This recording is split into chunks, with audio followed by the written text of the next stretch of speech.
देखिए अरविंद जी क्या हैं। मैं इस वक्त दिल्ली में हूँ, एएनआई से बात कर रहा हूँ। अरविंद जी क्या है, 2 करोड़ की आबादी जान गई है जिन्होंने उनको धोखे से जिता दिया। जो फ्री वाईफाई का नाम और फ्री पानी, फ्री बिजली, और उसके बाद अचानक 200 पॉइंट के ऊपर नहीं गया मीटर तो एक लंबा सा बिल आता है, फिर बाद में वो पूरा एक साथ वसूल लिया जाता है। फिर ऐसे ही बहुत सारे इनकी हरकतें, इनकी कुहरकतें, सारी चीज़ें बाहर आ गई हैं।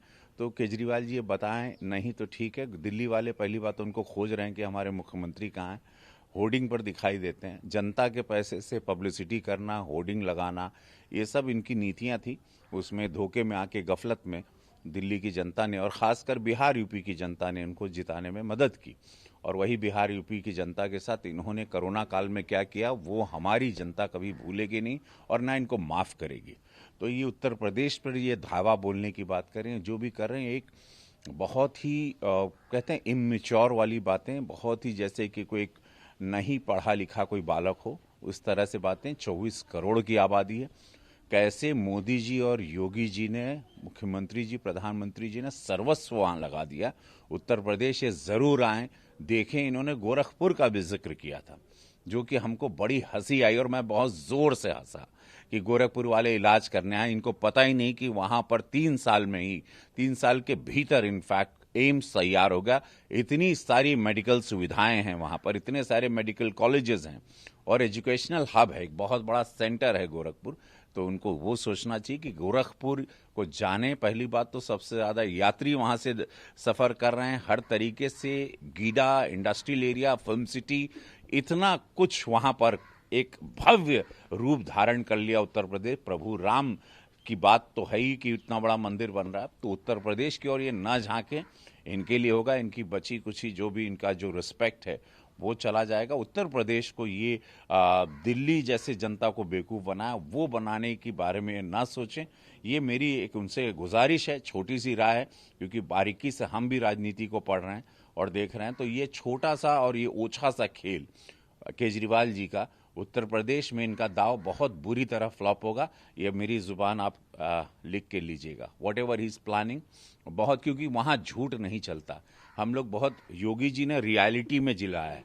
ऐसे मोदी जी वहाँ सांसद हैं बनारस में, आप आइए देखिए वाराणसी अब कैसे हुआ 2014 और 20 के बीच, और कैसे पूरा उत्तर प्रदेश बदला है। तो वहाँ झूठ की दुकान नहीं चलती जिसका नाम उत्तर प्रदेश है। तो झूठ की दुकान वहाँ न लगाने की केजरीवाल से हमारी गुजारिश है। देखिए ओवैसी जी उल्टा भी लटक जाएं, केजरीवाल जी उल्टा लटक जाएं, उत्तर प्रदेश तो ये लोग भूल जाएं। मेरी गुजारिश है, रिक्वेस्ट है, निहोरा बा इन लोगन से हमार, रवि किशन भोजपुरिया जवान के, कि भैया उल्टा भी लटक जाइबा पेड़ से, उत्तर प्रदेश आपको अपनाएगा नहीं। उत्तर प्रदेश बहुत बुद्धिजीवियों का प्रदेश है और वहाँ बहुत तरक्की, ग्रोथ हो रही है। वहाँ जात पात की राजनीति से बहुत ऊपर उत्तर प्रदेश जा चुका है, जो कि आपने प्री इलेक्शन के रिजल्ट में देख लिया। 7 में से हम लोग 6 सीट लेके आए, जो कि हमेशा सरकार के विरोध में जाता है प्री इलेक्शन, हमेशा जिसको उपचुनाव कहते हैं। तो ये लोग वहाँ पर हाथ पैर मार लें, गुलाटी खा लें, पेड़ से उल्टा लटक जाएं, ये लोग वहाँ जीतेंगे नहीं। वहाँ भारतीय जनता पार्टी की सरकार भव्य रूप से 2022 में अपनी सरकार दोबारा बनाने जा रही है। पूज्य योगी महाराज जी भव्य रूप से आ रहे हैं और मोदी जी की सरकार, भारतीय जनता पार्टी की सरकार, जैसे प्रभु राम का मंदिर बन रहा है वैसे 2022 में हमारी सरकार भव्य रूप से और बहुमत के साथ आ रही है। किसान भाई बहन, क्योंकि बहनें भी करती हैं, मेरी माँ, मेरे पिताजी नहीं रहे तो अब मेरी माँ किसानी कर रही है मेरे गांव में, जौनपुर केराकत में, बहुत पिछड़े गांव से आता हूँ मैं। सबसे कितने लोग अभी हमको देख रहे हैं, मैं आप लोगों से रिक्वेस्ट कर रहा हूं कि जो जेन्युइन किसान नेता हैं वो आएं। प्रधानमंत्री नरेंद्र मोदी जी, कृषि मंत्री तोमर साहब, आप लोगों के लिए खुले दरवाजे रखे हैं। कभी भी हमारे प्रधानमंत्री जी ये नहीं कहा कि ये गीता की बुक है या रामायण लिखा गया, उसमें संशोधन, उसमें इम्प्रूवमेंट्स के चांस। आप राय दें, गडकरी साहब ने भी कहा आप अच्छी राय दें, आप पर राय पर बात करने तैयार है।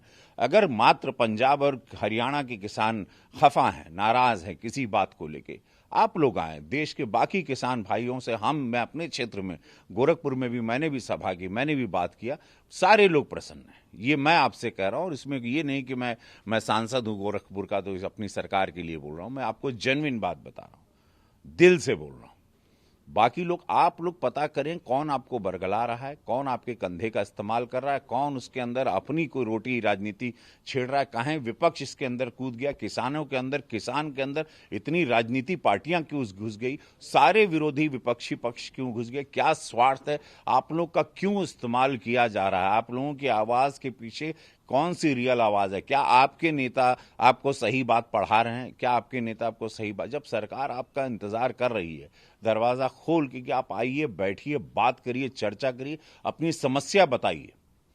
बाकी पूरे देश में भी किसान है, पूरे देश में, तो मेरा हाथ जोड़ के आप सब किसान भाई और बहनों से, सबसे एक किसान का बेटा रवि किशन रिक्वेस्ट करता है, निहोरा करता है कि कृपया आप लोग सरकार की बात, इस विधेयक को पढ़ें, आप लोग इसको जानें, ये क्या है।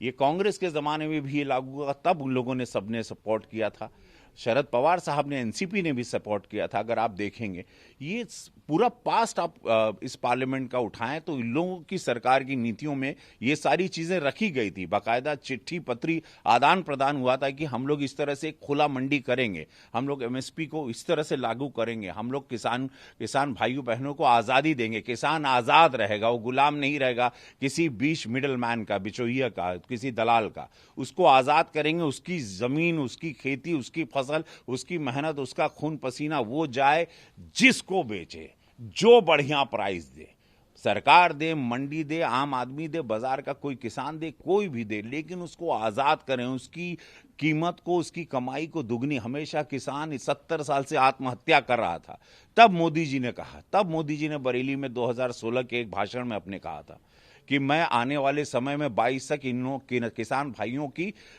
कमाई को दुगनी करना चाहता हूं। आप लोग सब इतिहास उठाएं, खंगालें, समझें सरकार की, मोदी जी की नीतियां। ये गरीब व्यक्ति प्रधानमंत्री बने, वो कभी गरीब किसान भाइयों के, उनको पता है किसान इस देश की रीढ़ की हड्डी है, उनको कभी कोई डैमेज कोई सरकार, बहुमत वाली सरकार क्यों करेगी, आप जरा सोचिएगा। सरकार का क्या स्वार्थ है, सरकार का इसमें निजी स्वार्थ बताइए क्या है।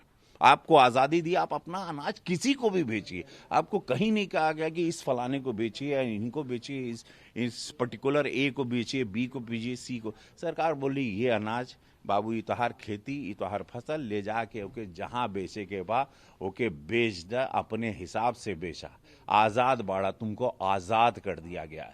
ये शब्द याद रखिए, किसान आजाद हो गया। अब कौन इनकी आजादी को फिर चंगुल में डालना चाह रहा है, कौन इनको शिकंजे में कसना चाह रहा है, मैं सारे किसान भाइयों को बोलना चाह रहा हूं, आप लोग इससे जरूर सोचें, कौन आप लोगों को बंदिश में देखना, कौन आप लोगों को सही विधेयक को नहीं पढ़ा रहा। आप लोग विधेयक को पढ़िए, आप लोग नहीं पढ़ रहे हैं तो आप लोगों को कोई और 3 ही लाइन से पढ़ा दिया गया कि नहीं आप लोग का पेट भरा, आप लोगों को और भोजन दिया जा रहा है। नहीं, आप लोग इस विधेयक को पढ़ें कि इसमें पूरे देश के किसान हैं, 135 करोड़ की आबादी के किसान हैं, पूरे देश के किसानों का सोचें। आप समझ रहे हैं कि खाली पंजाब हरियाणा के अलावा भी पूरे देश में किसान भाई हैं, क्यों कहीं आंदोलन नहीं हो रहा, क्यों सब लोग प्रसन्न हैं, ये बात भी सोचिए ना, क्यों बाकी किसान भाई प्रसन्न हैं। हर जगह पे किसान है ना, किसान सिर्फ पंजाब हरियाणा में नहीं, तो वो उनका भी आप लोग सोचें। किसान का बेटा मैं भी हूं, तो किसान, दूसरे किसान भाई अच्छा सोच रहे हैं, आप लोग 85% 90% अच्छा सोच रहे हैं, पंजाब हरियाणा के किसान अलग सोच रहे हैं। ये कुछ गणित समझ में नहीं आ रही, तो इसके पीछे स्वार्थ कौन है, कौन सी पार्टियां हैं, इसके पीछे कौन सा देश काम कर रहा है, किसके कौन से देश की फंडिंग काम करी, या आंदोलन को कौन फंड कर रहा है, क्या उसकी मंशा है, देश को जलाना चाहते हैं लोग, देश को बर्बाद करना चाहते हैं, देश को रोक के कई हजार करोड़ का नुकसान किया, देश को रोक दिया गया, सब पूरी चिंता का विषय बन गया, रोज टेलीविजन की हेडलाइन बन रहे हैं। तो ये कौन है जो हमारे देश को खत्म करना चाह रहा है, कौन सी विदेशी ताकतें हैं या अंदरूनी ताकतें। ये मेरे सारे किसान भाइयों बहनों को एक किसान का बेटा आज ये सवाल छोड़ता है, आप लोग गौर करिएगा।